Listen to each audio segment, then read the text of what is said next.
Wait one more minute.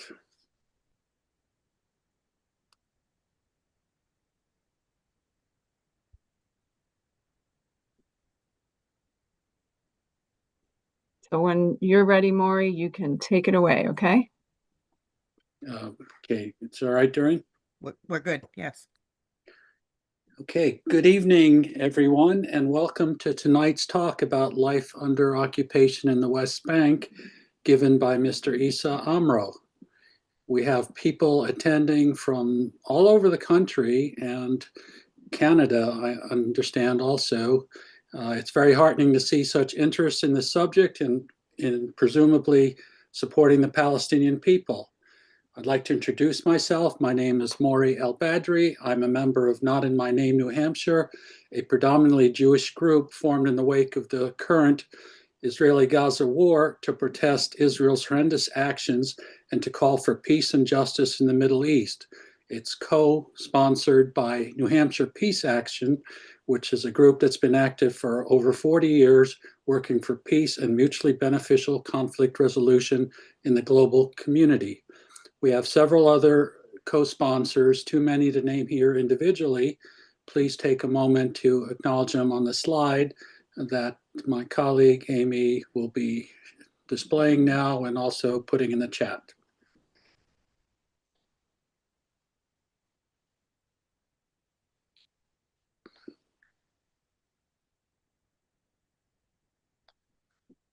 Thank you.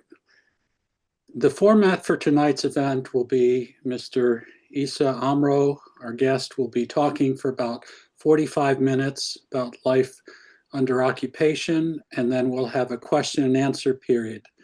You can put questions in the chat while Mr. Amro is speaking, or you can use the raise hand icon after the talk. Questions only, please.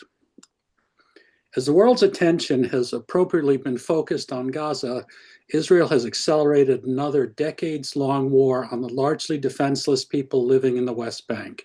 It is a multifaceted war involving aggression from illegal settlers, the IDF, and an unequal legal and judicial system.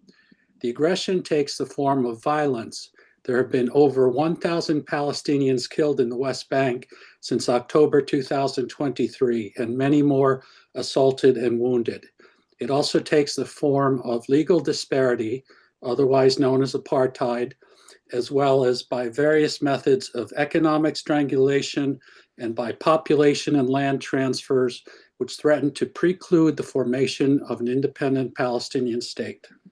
These actions result in the denial of the Palestinian people's right to self-determination and occur in spite of the International Court of Justice ruling from 2024, stating unequivocally that the occupation is illegal, that it must end immediately, with the settlers evacuated and reparations made to Palestinians. Our speaker tonight, Mr. Issa Amro, has spent his whole life living under Israeli occupation in an area of Hebron known as H2, where 35,000 Palestinians live under severe restrictions among 500 settlers and thousands of IDF soldiers there only to protect the settlers. In spite of the injustices and hostility he has faced on a daily basis, he has dedicated his life to peaceful, community-based resistance to the occupation. He has formed and led several organizations focused on documenting and protesting against the occupation and on supporting the affected communities.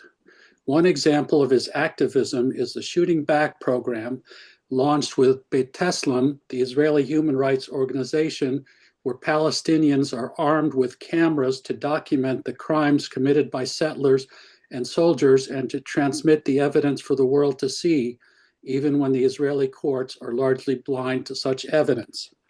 In 2007, he founded Youth Against Settlements to help Palestinian youth peacefully resist the occupation.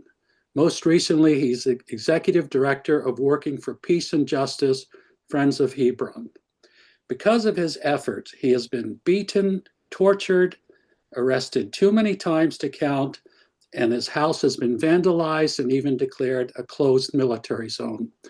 But his activities have also resulted in international recognition, awareness, praise, and support. last year Youth Against Settlement, and he received the Right Livelihood Award, also known as the Alternative Nobel Prize. And this year he was named to Time Magazine 100 Next list of upcoming leaders. Also this year, he was nominated for the Nobel Peace Prize. When I met Mr. Issa Amro in October of 2022, his house had been recently vandalized, and when he took us on a tour of Old Hebron, the soldiers repeatedly harassed him. One could sense that several of them would have liked nothing better than to kill him. I remember thinking he was one of the bravest men I'd ever met. Now I'd like to present Mr. Issa Amro.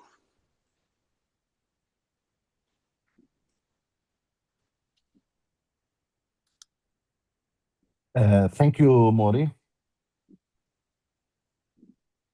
Do you hear me? Yes. Okay. And thanks to all the solidarity activists and to the Peace Action and all the co-sponsors of this event. And thank you for everything you do for Palestine and for the people in Palestine. Your solidarity, your actions, your support is giving us energy and giving us hope to continue our steadfastness and resilience on the ground. The situation these days are difficult, hard, and it's unimaginable how the situation was escalated in the last 2 years after October 7th.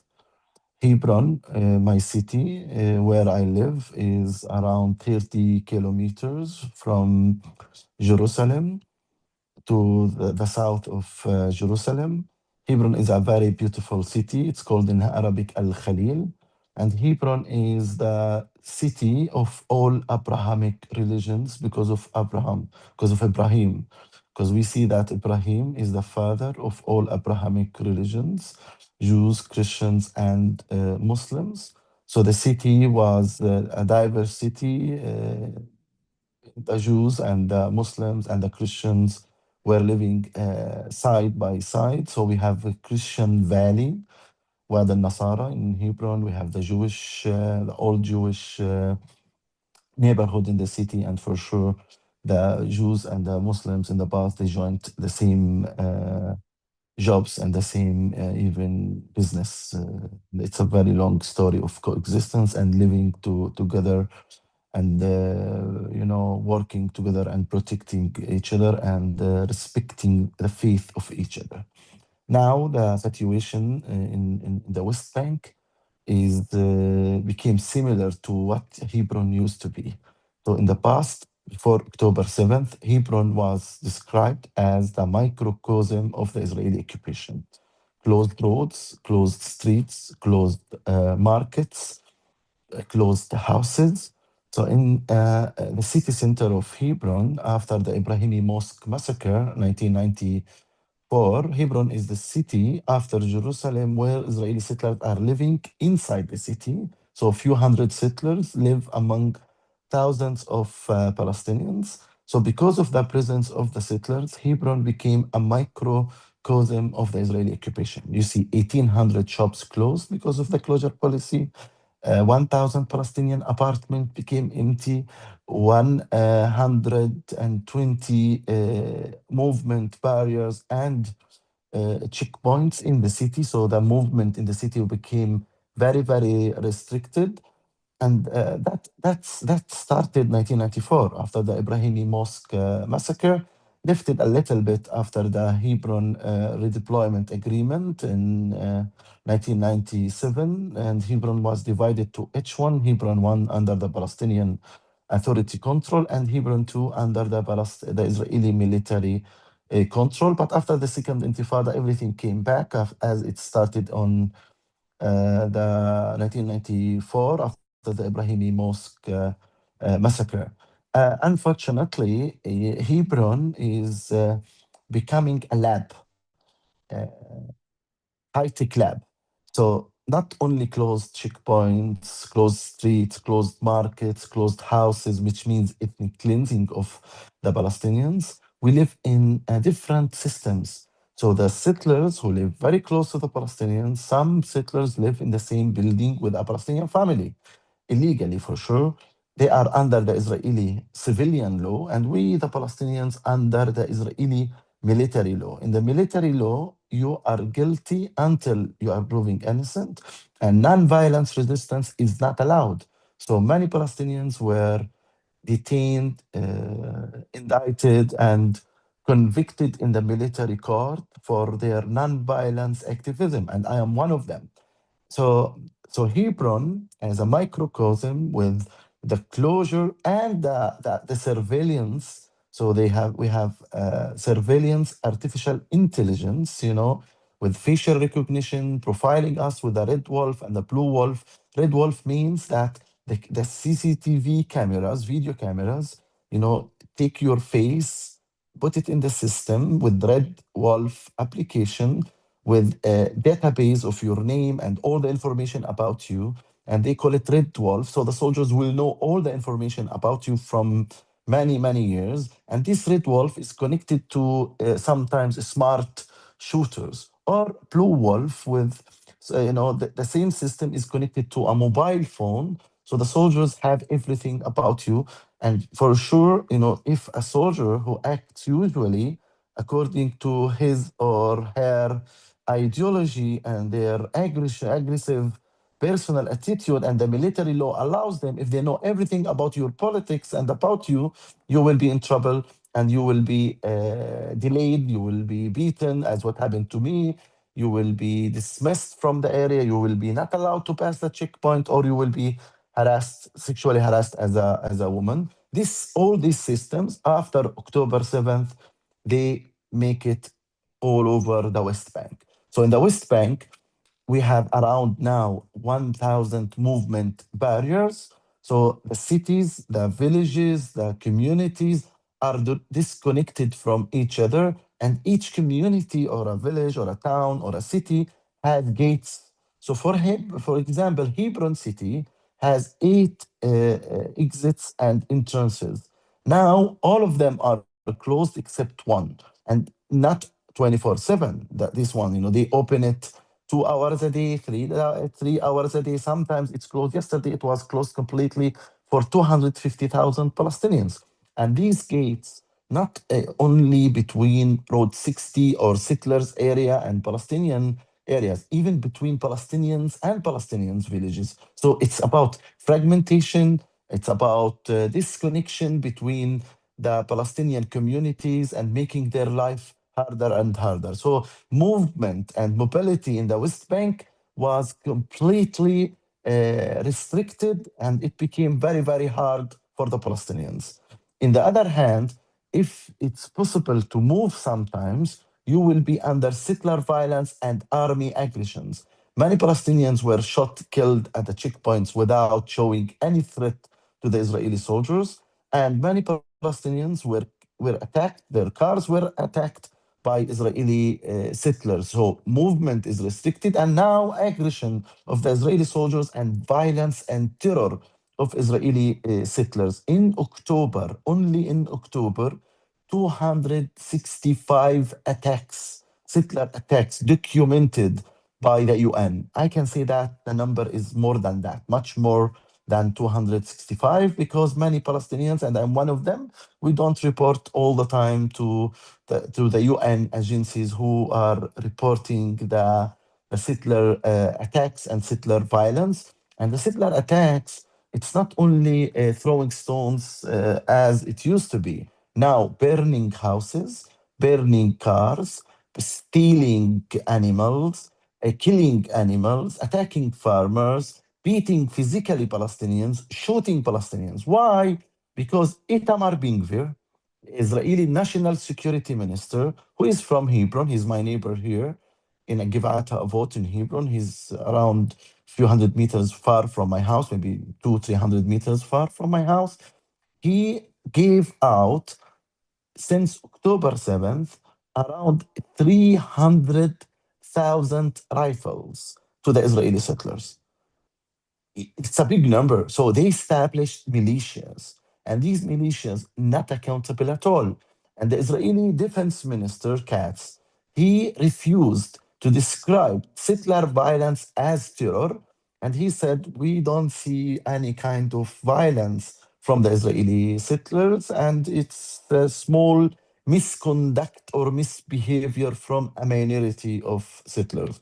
We saw many videos in Hebron, in South Mount Hebron, in Bethlehem, in around Ramallah, around East Jerusalem, around Nablus, hundreds of settlers masked and attacking Palestinian villages, Palestinian communities, Palestinian factories, Palestinian cars. So we have a wave of settlers' terror happening in the West Bank these days, and especially during the olive harvest campaign. You can say that the settler attacks 4, 5 times doubled in the last 3, 4 months, and 10 times doubled since October 7th.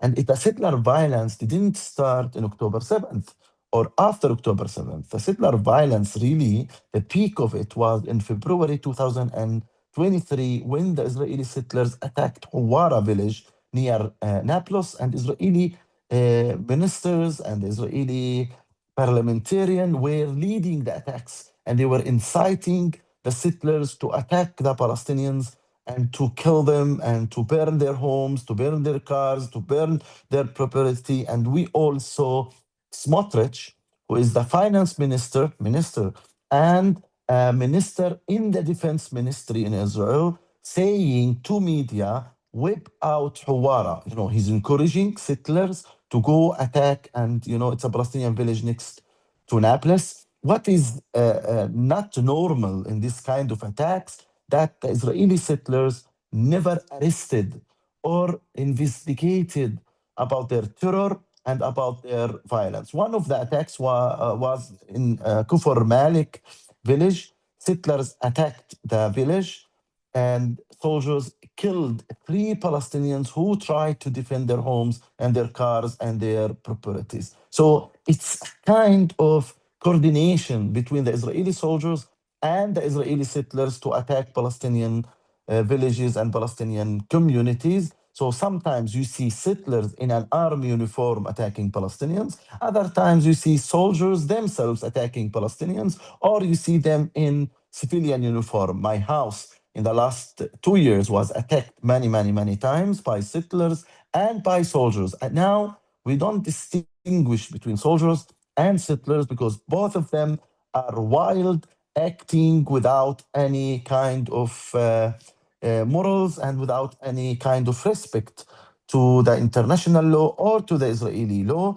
and without any kind of accountability. I filed complaints. Palestinians sometimes file complaints to the Israeli police, but the Israeli police is led by the Israeli National Security Minister Itamar Ben-Gvir. Itamar Ben-Gvir was the lawyer of the Israeli health abuse in the past. He was their lawyer before he became the national security minister who's responsible about police and about border police and about the other security forces. So their lawyer became the lawmaker, and he became the law.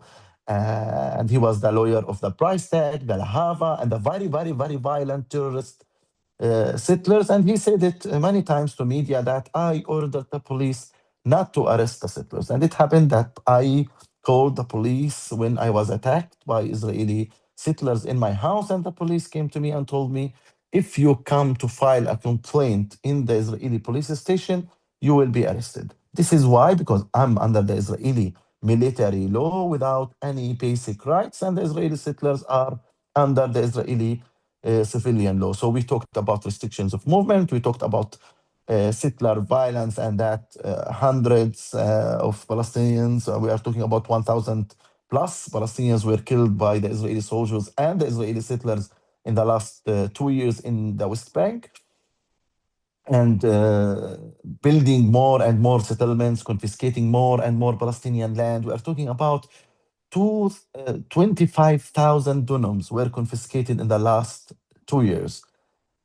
It's half of the 22 of land was confiscated in the last 30 years. So in 2 years, they confiscated half of what they confiscated in the last 30 years. It means they are speeding up settlements, building, speeding up confiscating Palestinian land, and the Israeli finance ministry located 7 billion shekels, 7 billion shekels during the war to build more settlements and to you know, to enhance the infrastructure of Israeli settlements and even outposts, which was started by Israeli settlers. It's illegal according to the Israeli law. Outposts, 10 times more outposts than it used to be. We used to have 7 to 9 outposts per year by settlers. Now it's in the last 2 years, 70, 80 per year. That's a large number of outposts, and many outposts were started in Area A, in Area B, in H1 in Hebron, which means in the Palestinian areas, because according to Oslo, the Palestinian land in the West Bank is divided to A, B, C. A, which is around 18% of the West Bank under the Palestinian Authority control. Fully, B, it's under the Palestinian Authority control. Civilian affairs and military security is for the Israeli military. C, it's completely, which is around 62% of the West Bank, are completely under the Israeli civilian and military control. But even in A and B areas, which is under the Palestinian Authority control, settlers started outposts and Israeli military demolished houses in these areas. So in the last 2 years, more than 1,000 plus structures were demolished by Israeli army and the Israeli civil administration under the excuse of no building permits in Area C and Area B and Area A.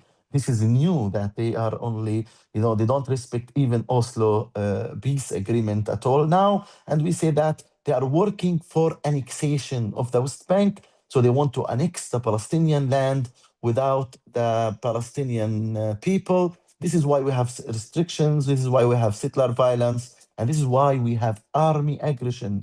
Army every day invades and raids Palestinian communities, Palestinian houses. They detain Palestinians, 20, 30, 40, 50 Palestinians, and they have them in a Palestinian house or a Palestinian school or a Palestinian community center, and they interrogate them and they beat them up and they ill-treat them for 1 day or 2 days. Then they release them completely dehumanized and destroyed because of the army aggression. Sometimes soldiers raid Palestinian villages, and after they leave the houses, they paint stars of David on the walls.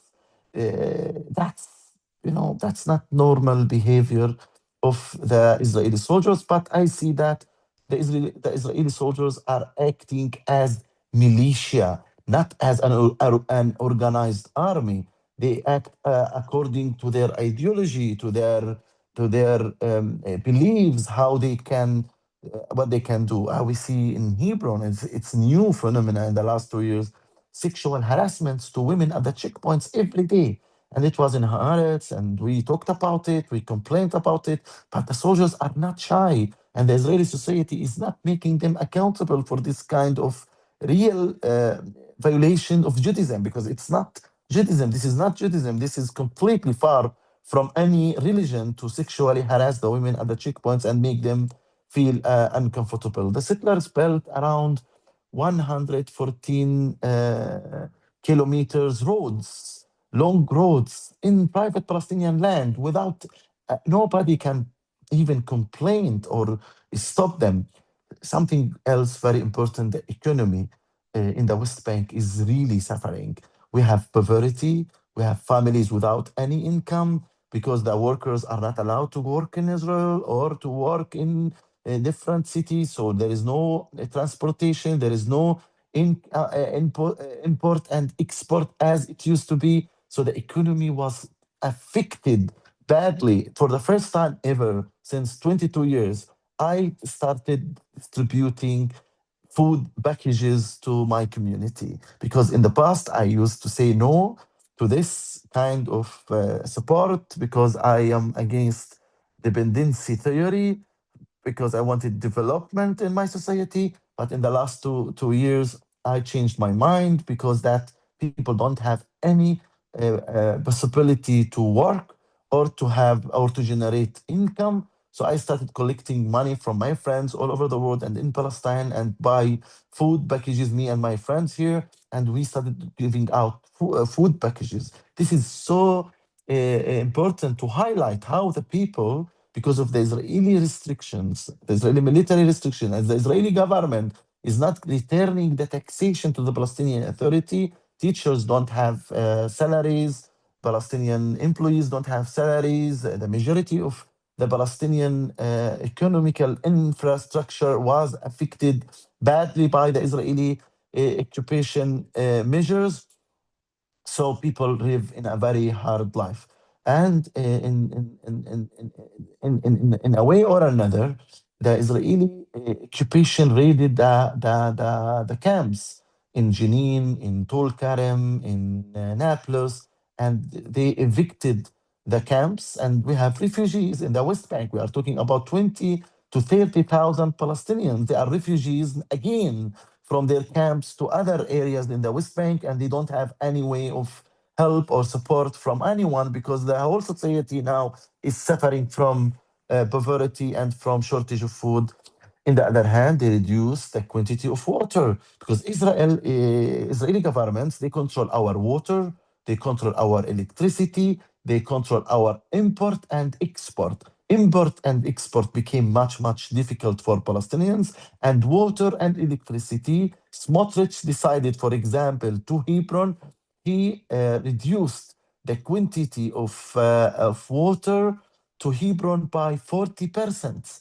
By 40%. This is a huge amount. So in the last summer, we suffered a lot from shortage of water. Families didn't get water for months, for 1 month or 2 months, no water for the families. The same with electricity. Now we have it. We have the problem now in winter. We need in Hebron 150 megas. They sell us only 100, and they reduce that to 90 or 95 sometimes. No, they don't care about our electricity, our water, our safety, our basic needs of food. This is all affected by the Israeli occupation. We don't have, for example, education now in many universities. We don't have education in many schools. In the West Bank, some schools they work only 2 days, 3 days because of no salaries for the teacher, and they are not able to pay the expenses of the transportation, which is very difficult, and because of no safety. And many Palestinians in the West Bank, they are afraid for being evicted from West Bank to Jordan. So we have a fear that we may evicted again or expelled again from our communities, our cities to Jordan. And we hear it a lot from Israeli politicians, from Israeli ministers: kill them all, transfer them all, make their life harder and harder. And that's what is happening to us in the West Bank. And unfortunately, people think that after the ceasefire in Gaza, which is not true ceasefire, around 25 Palestinians were killed today by Israeli strikes without any other. Hamas didn't violate the ceasefire. It's only the Israeli military now. They did something Hamas in the past, but in the last 1 month and a half, the Israeli military killed more than 250 Palestinians during the ceasefire in Gaza. They refused to let aid to come into Gaza, medical aid or food aid, as they agreed on. So they let only a few hundred trucks per day, and they agreed to 800 to 1,000. So Gaza still sieged.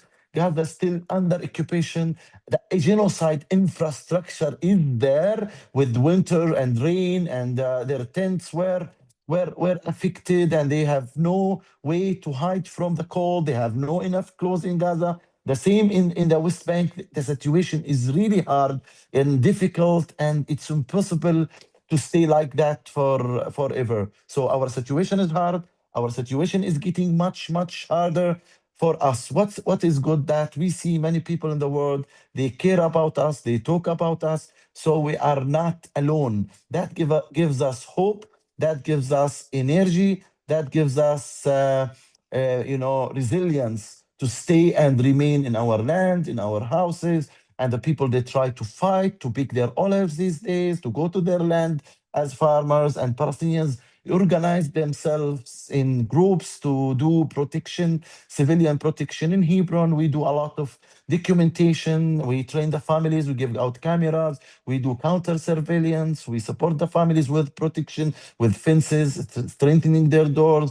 We give them CCTV cameras. We denote them. We restore their homes. We try to give them medical aid, food packages, to stay and remain as a community and counter the Israeli ethnic cleansing and violence toward the Palestinians.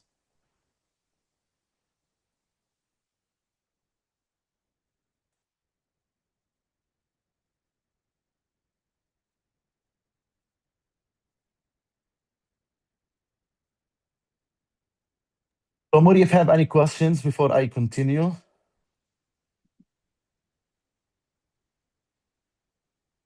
If you have questions, you can need, yes. I see Katiti has a question. Go ahead and unmute yourself. First of all, can you hear me? Yes, I hear you. I just want to commend you for your bravery, for your commitment and your hard work. It's horrible to hear. The whole thing is just so upsetting. My question to you is, though, once they do this fake peace plan and the US walks away, the war's over, where does that leave the West Bank? Can you guys tack onto it, to stop the violence against yourselves? Can that be a piece of it? Because obviously you live in under terrible violence, and is that kind of just on the side and nobody pays attention to it or is aware of it?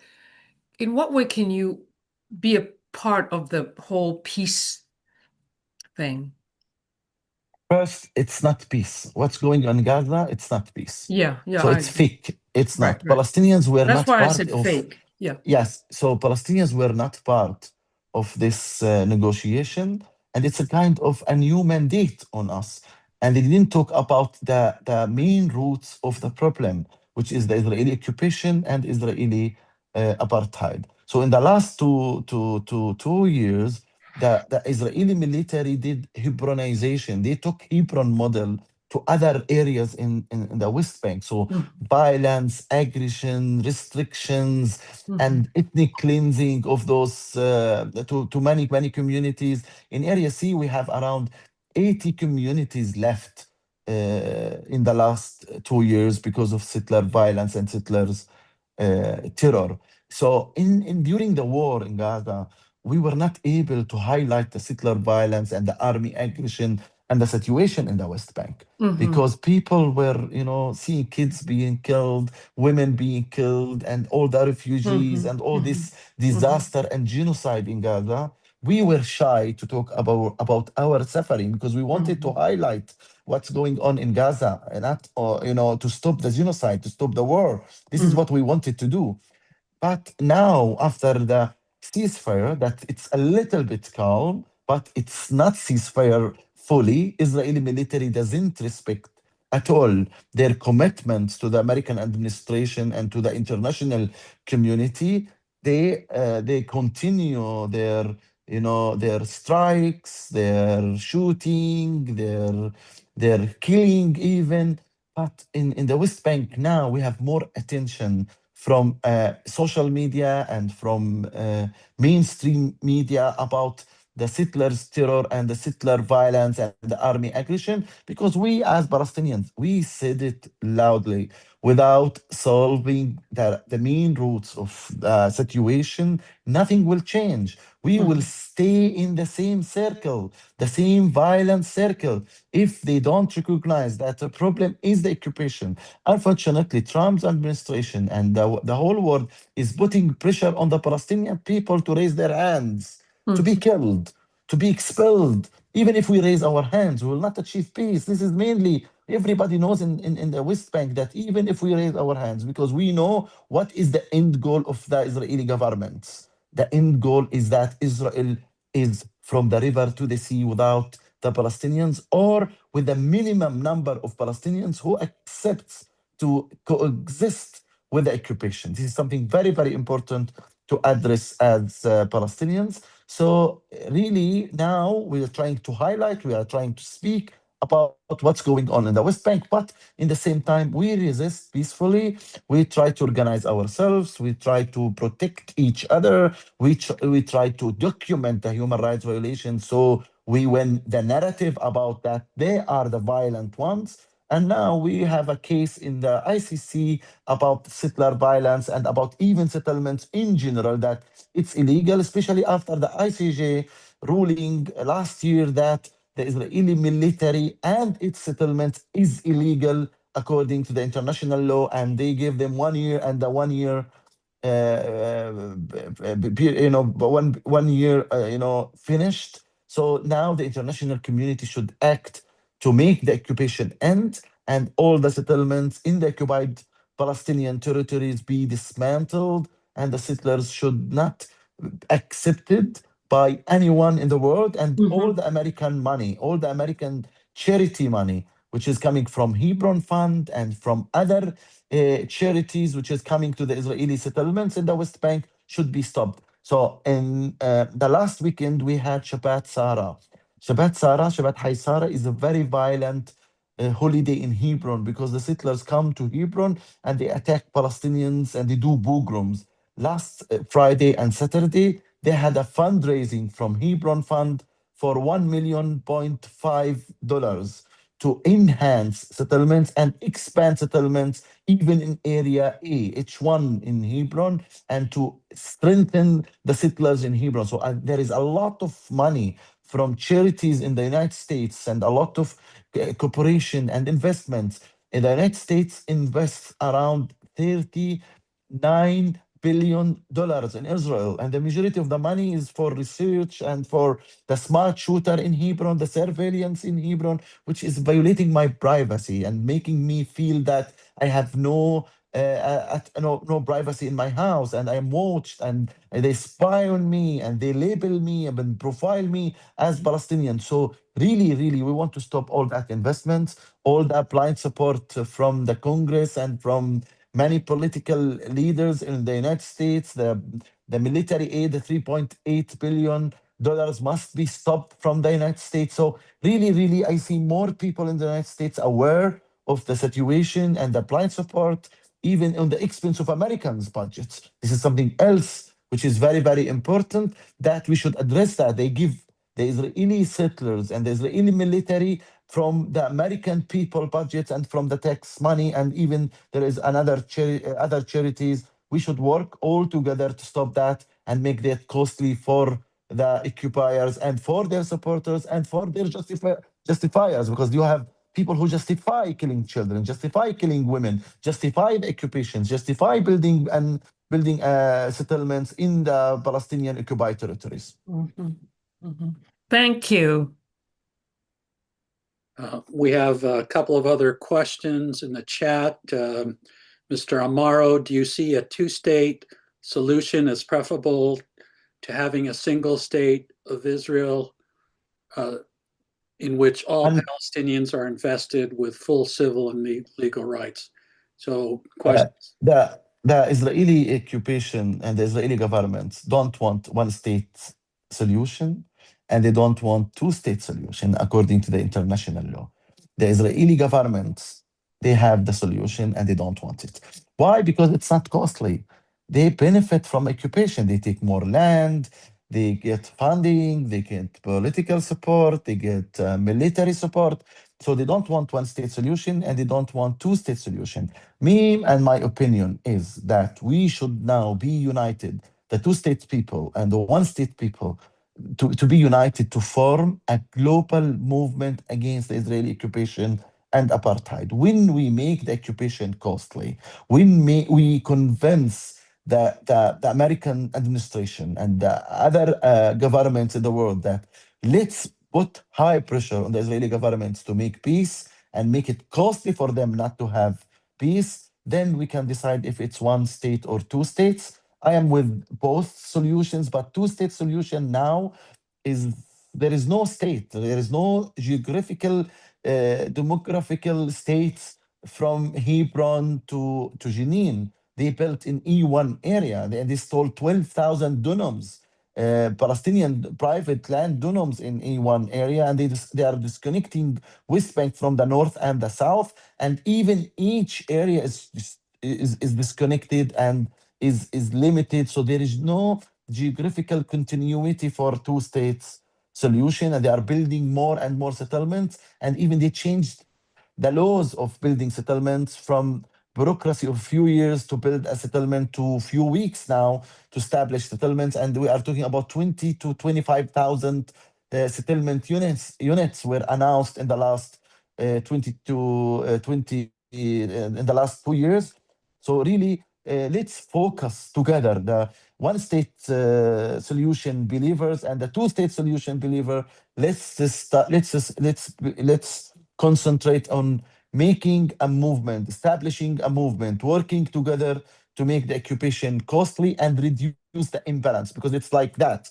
It's like that, we are here and they are here. The imbalance is too high to make peace, and the occupation is not costly for the occupier. Let's make the occupation costly for the occupier, and let's level up Palestinian voices, Palestinian education, Palestinian economy, Palestinian culture, Palestinian voices, both them, and then peace will happen when the international community is ready to make it costly for the oppressors and for the occupiers, and the international law will be implemented on everybody.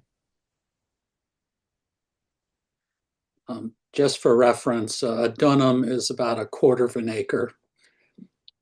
So when he's referring to 24,000 dunams or 25,000, that's about 10 square miles. So you can find more records and numbers about settlements and about settler violence in peacenow.org. They are reporting about settlement expansion in the West Bank, peacenow.org. They have good numbers, and if you can follow Al-Haq to get more and more updates about the human rights violations in the occupied territories in the last 2 years.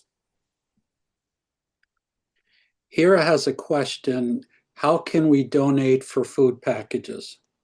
You can donate to Friends of Hebron, and you can talk to Mori or to Amy or anybody from the group. We work together to help the families to get food packages these days.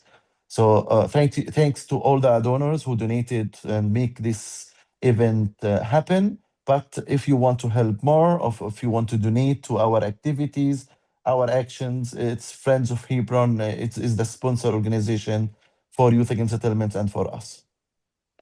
And that link is in the chat. John Walsh asked, how can we act more effectively as allies of the Palestinian people? First, you are doing great. I'm an activist in the last 22 years. And many Palestinians, they didn't believe in the international solidarity from outside. They say, no, there is no real international solidarity.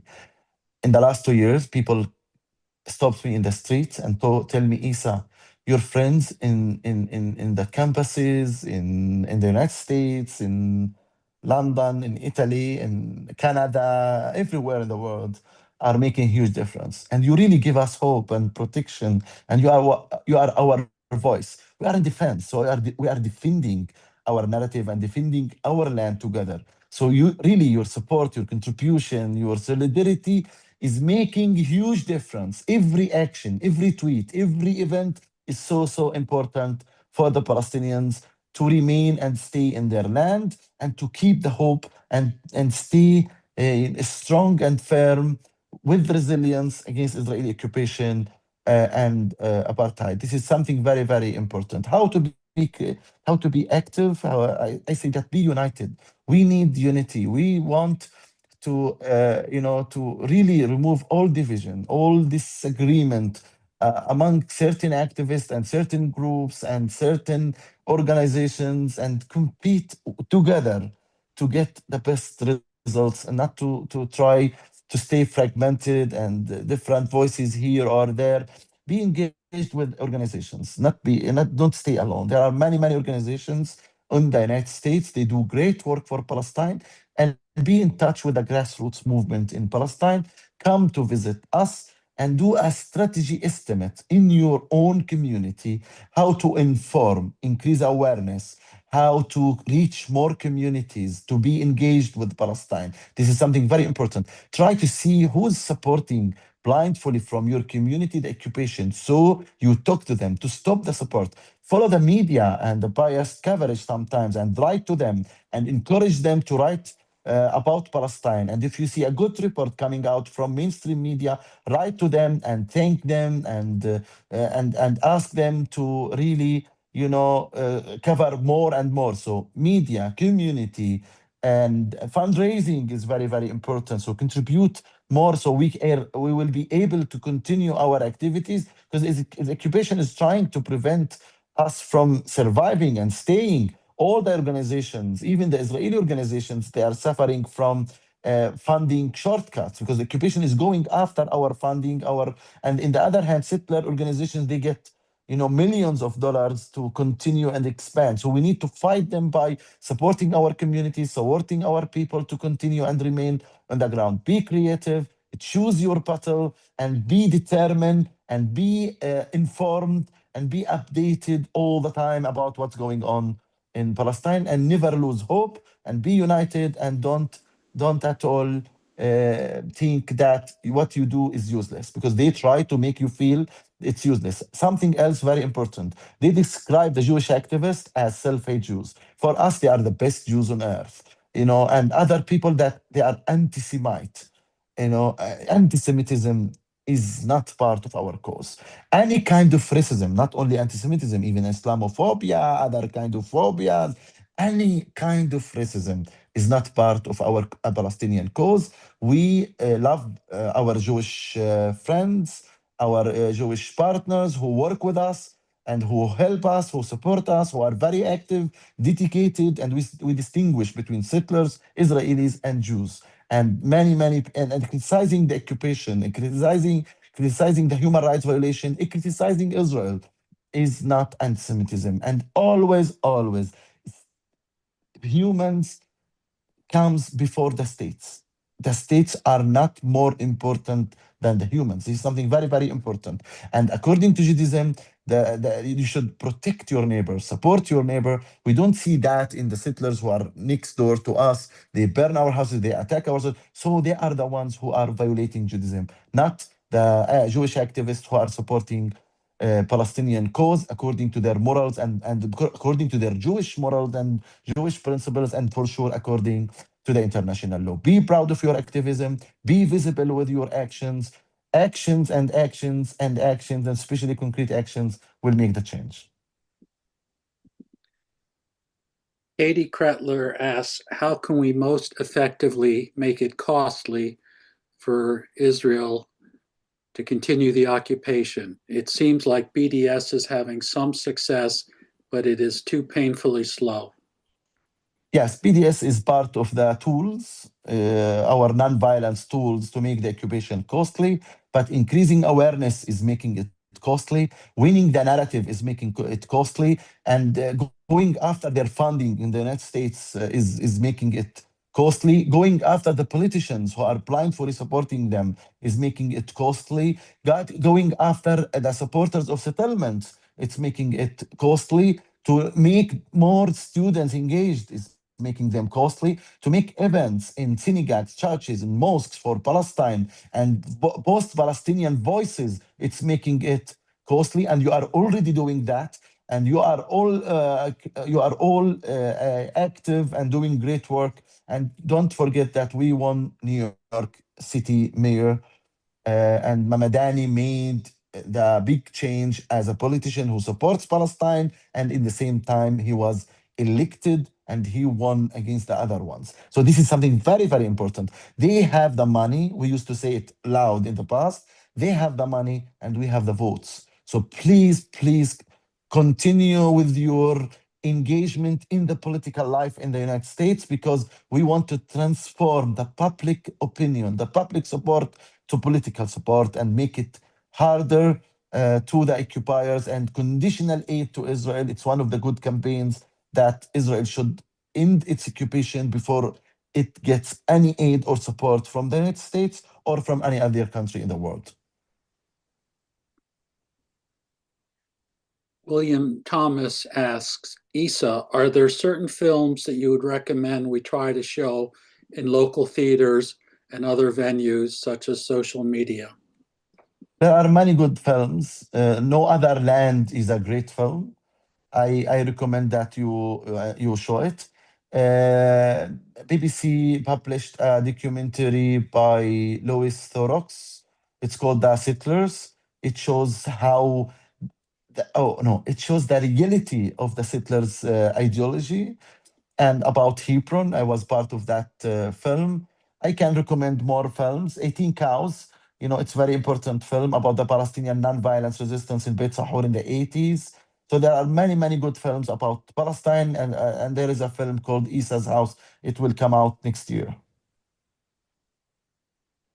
Yeah, we showed No Other Land and 2 showings and had a total of 370 people attend, which was a really good turnout. And you give a good segue to our next project, which we'll be showing The Settlers in January 13th at 3S Art Space in Portsmouth, New Hampshire, for those of you in the area.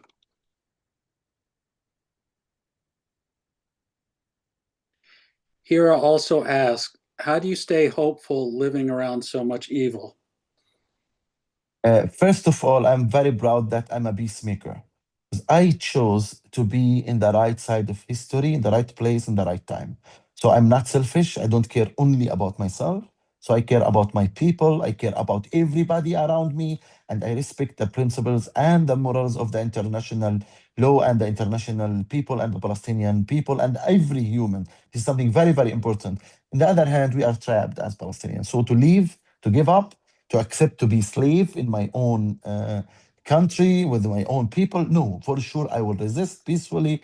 And as American civil rights movement changed the laws and changed the systems in the United States, we the Palestinians, one day we will win our freedom, we will win our self-determination, and for sure justice and equality is a matter of time. And for sure we will make the occupiers accountable for their occupation, and never ever oppressors win forever. We will win back our freedom, and I'm very optimistic by your support, by your solidarity, by your actions. So I feel I'm not alone. I feel that we are a group, we are a family, we are a movement working together to make a change. And if we liberate Palestine, we will go to another country because we care about the globe. We are a global movement. We are a global human rights defenders. We want everybody on earth to live in peace and justice and equality, and for sure, self-determination.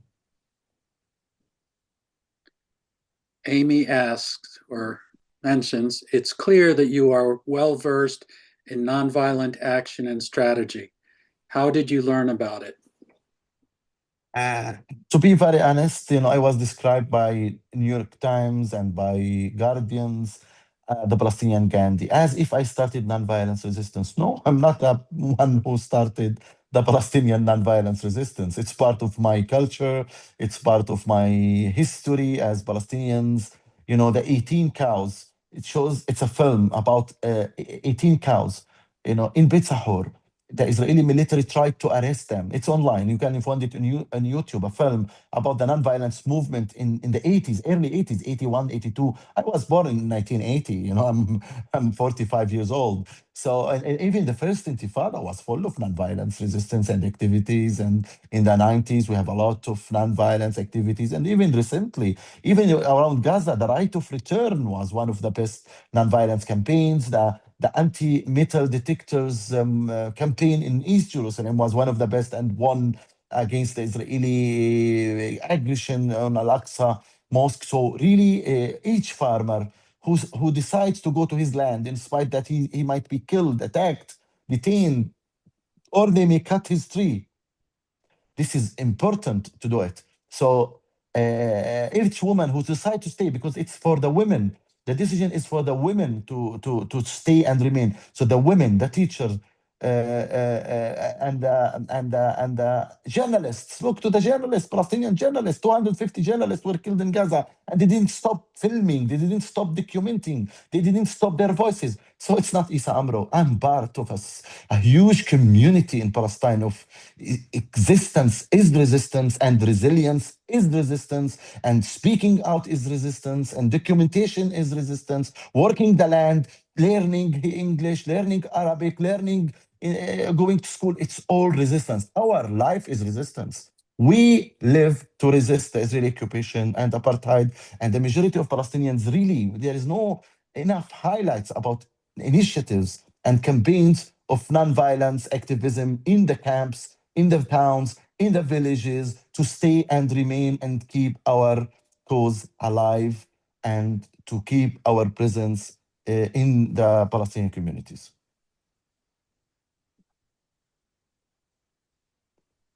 Andrea LeBlanc asks, does Breaking the Silence continue to take tours into Hebron? Yes, Breaking the Silence, they take tours to Hebron, much less than before, but they continue come to Hebron and inform the Israeli public and international visitors about apartheid, segregation, and separation in Hebron. They do tours in South Mount Hebron as well.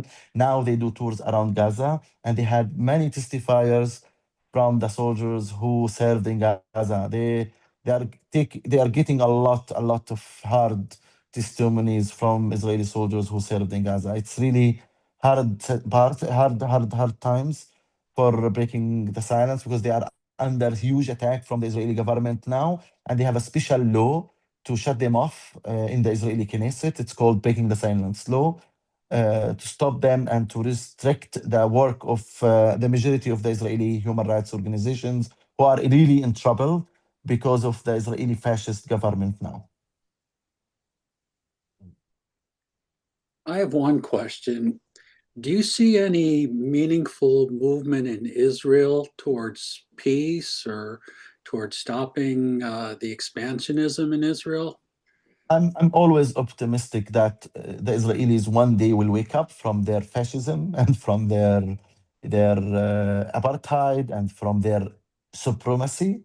We have many activists from Israel. They are minority, but they exist, and they give us hope that they recognize our rights fully, and they are doing great to confront their society, to confront their governments, to call for peace. But they are a minority, but we love them and we work with them, and we hope their voice reach everybody on the world, because they are true peacemakers, not trying to make it as a kind of normalization, or as a kind of trying to hide the occupation or to make Israel look good. No, now it's so clear that Israeli government and the Israelis are not the victims. They are the oppressor. They are the occupiers. They are accused of genocide. They are accused of apartheid. And that's how we start now, from there. And I can say that I'm very proud that many Israeli activists, they go to South Mount Hebron to help the farmers. 7 buses from Peace Now were prevented last Friday to reach the Palestinian farmers, but settlers reached and attack, but Israeli police and army prevents Israelis from helping Palestinians. The Israeli camp, peace camp is small, but they are very strong, and I hope that they grow, and the other Israelis will wake up by our work when we make the occupation costly for the occupiers. Katiti asked, do you have children? If so, can they go to school safely? I have one son. His name is Watan. It means homeland. He's 14 years old, and I'm very afraid about him to go to school because of the surveillance, because they misidentify him at the checkpoints, and the children don't go safely to schools, unfortunately. But they insist to go to schools, and the teachers insist to go to schools in spite that they have no salaries, and it's very dangerous for them to travel from one point to another. Because for us, education is a weapon. Education is a long life investment, and education is part of our resistance as well.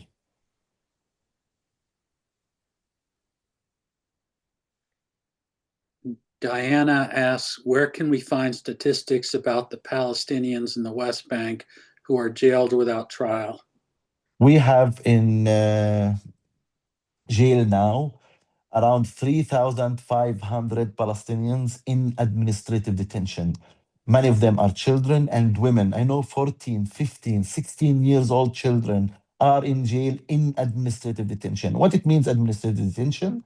It means you are in jail and you don't know why, and you don't know when you will be released. I know journalists, lawyers, engineers, teachers are in administrative detention. You can get good enough numbers. B'Tselem published something about them. Gisha published something about them. They are the Israeli human rights organizations, and even Hamokate. They follow prisoners and they follow this kind of things. In the Palestinian side, Ad-Damir, it's the Palestinian organization who follow Palestinian prisoners in the Israeli jails, Ad-Damir. And even DCI, the Defense Children International, they help Palestinian children, and they have enough numbers about Palestinian children who are in Israeli jails now, and they are hostages. We have 3,500 hostages in the Israeli jails, and they are in jail without a trial. And even the conditions of the conditions of the Palestinian prisoners is really hard and harsh. We have another Guantanamo, even it's worse than Guantanamo. It's called CDT Man, where around 100 Palestinians, they just announced about it, around 100 Palestinian prisoners were killed in the last 2 years in CDT Man jail and other jails in Israel. The Palestinians, are talking about 100 Palestinians, almost. This is what we know. We don't have enough information about Palestinian prisoners. They feed Palestinian prisoners around 1,000 calories only. So we have many friends of mine and many Palestinians were jailed for a few months, and they lost 40, 50 kilograms of their weight. That's severe.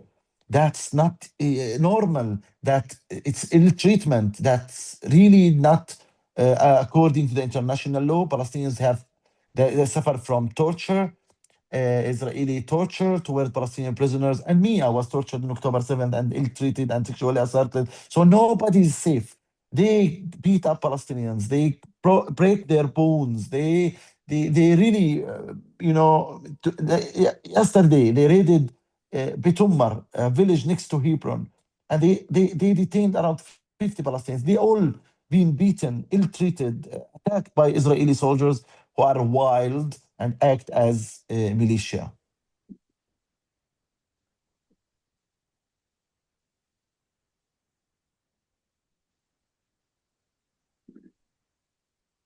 Are there any more questions?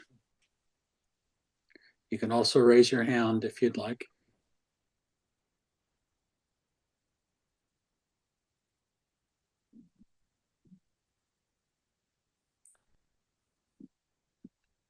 Okay, Mr. Sozer, you can go ahead and unmute and ask your question. Hello, everyone. Hello, Issa. Actually, I wrote my question in the chat. Maybe it was missed. Can you hear me? Yes, we can hear you. Okay, I'm from Ankara, Turkey, and Issa, we visited you as an international group in August 2023. And you and your organization, you welcomed us in your garden. That was a very nice meeting. And there too, you underlined the importance of making the occupation costly. And we were talking about that a lot.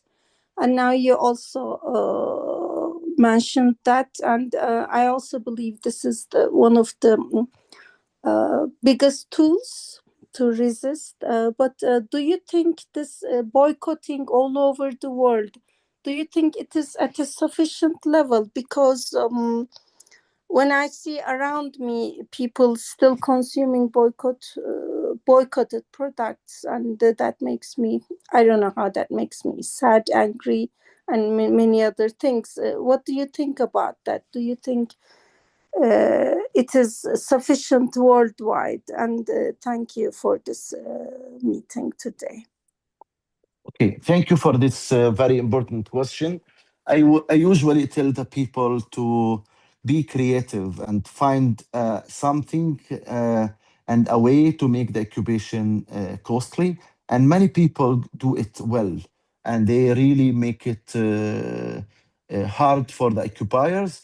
Because in each community, you may find someone who's supporting the occupation in a way or another, or an organization, a factory, or a politician, or a media, mainstream media. So you can find your way to make it costly. The BDS and the boycott is part of the tools in the books to boycott the occupation and boycott the Israeli organizations who support the occupation and who are part of the genocide. But for me, it's not enough.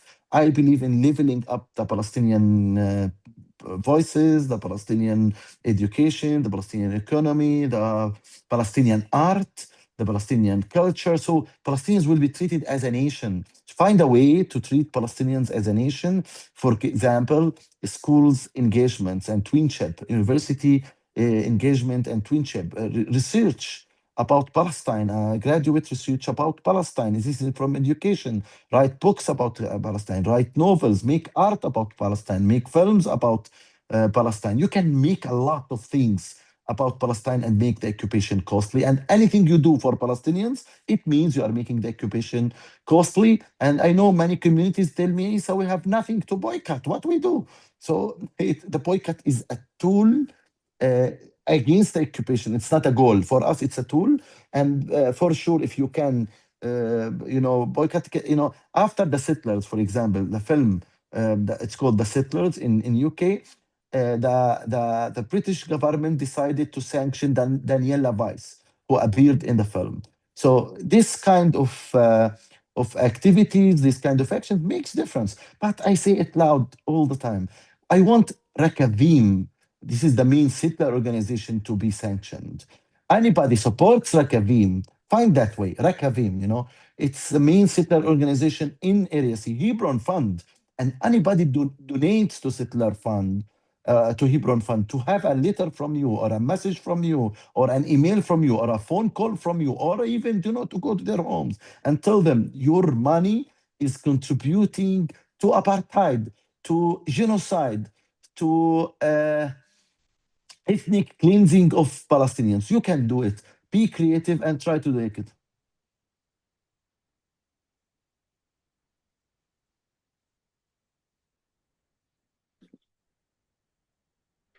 I have another question if no one else does. How much of the Palestinian economy is dependent on foreign aid, since it's otherwise under severe restrictions, and how much of it is dependent on remittance from the Palestinian diaspora, which is probably about 2/3 of the Palestinians in the world? Many Palestinians in the diaspora, they are doing great work in solidarity with Palestinian people in the ground, and they really help their families, their communities, and the Palestinians in the diaspora are leading the movement now for Palestine. And I'm amazed about many Jews even in the diaspora who are leading the anti-apartheid, anti-occupation situation. So really, I see that we all together have responsibility. It's not about only Palestinians in diaspora. I said $39 billion are invested in Israel by the American administration and American companies. So there is a kind of responsibility for everybody. We have a question from Anne. There's so much coverage of these atrocities in the US media now than there used to be. I recently read an article all about the violence in the jails. Are Palestinians aware that people are much more tuned into this situation? Again, The question is, are Palestinians aware that people, presumably in the United States, are much more tuned into the situation in that area, and in particularly in the violence about the violence in jails? yes, many Palestinians, they are really aware and afraid about the violence, the torture, the killing in the Israeli jails, and we suffer a lot from that. Each family has someone in the Israeli jails, and people are afraid to go to jail. So they really, the Palestinians are afraid even to talk, to speak, to be active in any way against the occupation, even in a non-violence way, especially that non-violence resistance is not allowed. Bill Woodward asks, what countries have upheld the right of Palestine to sovereignty as a condition of a peace plan? Saudi Arabia, Jordan, Ireland? Many countries are really now changing their situation, and they are really, in a bad attack from the United States. So Spain, Belgium, Italy, even, woke up finally. France, Canada, they recognize the state of Palestine. So we see more support from European countries and from main countries and UK. And UK even, they are changing their why? Because of you, because of your narrative. Now we are now almost there in the United States. We have more supporters than the blind supporters of the Israeli occupation. So, but we need more work, especially with a new young generation who will change politicians in the future.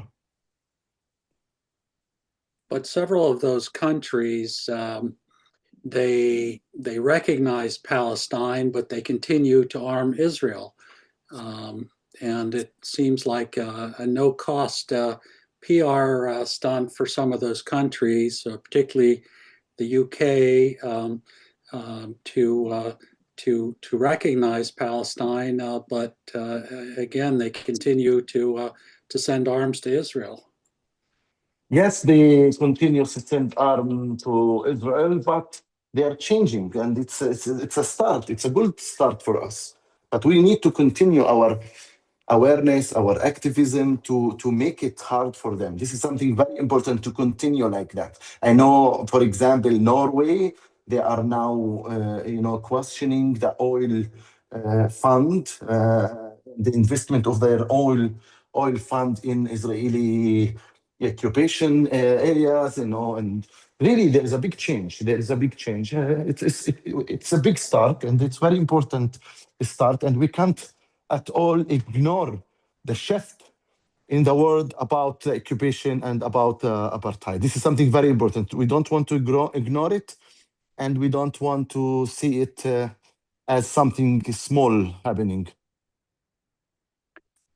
Jennifer and Sarah Smith ask, are there public lists of contributors to the settler support?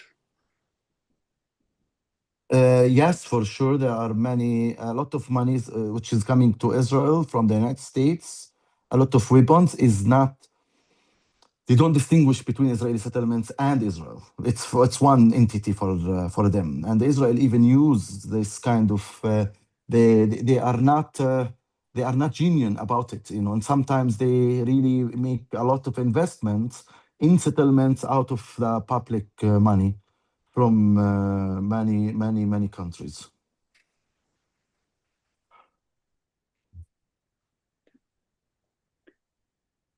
Are there any more questions?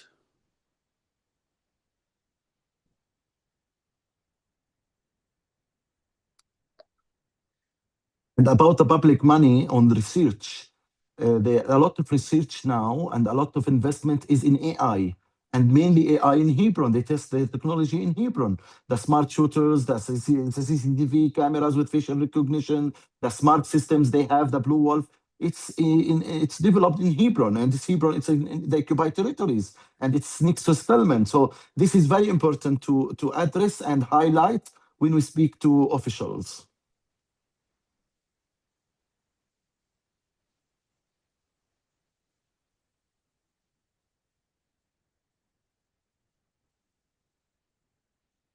Okay, if there are no more questions, I'd like to thank you all for attending, and I'd like to especially thank our speaker, Mr. Issa Amro, a very inspirational figure, and particularly to thank him because it's right now about 3:15 in the morning Palestine time. Not an easy thing to do. I encourage everyone to continue your activism and education on this subject. I had mentioned that as a follow-up, we'll be showing the film The Settlers by Louis Theroux, starring Mr. Issa Amro. It'll be shown on January 13th at the 3S Art Space in Portsmouth. Before you leave, please take a moment to review the information on the chat, and perhaps on a slide we can put that up again, showing the links to Mr. Amro's organization, as well as acknowledging our sponsors again. And please also note in the chat some people have put links to other organizations that were mentioned tonight. Thank you once Thank you, again. Maury. Thank you, Maury, and thanks to Amy and Andrea and Anne and everybody who contributed for this event and who are helping and supporting the Palestinian cause. You should be very proud of yourself. You are in the right side of history, and we love you, and we are very proud of you. We promise you we will never give up till we get our freedom and justice and equality for all. And we want you to promise us that you never stop your support, your activism, and your concrete action for creating a better future for all of us.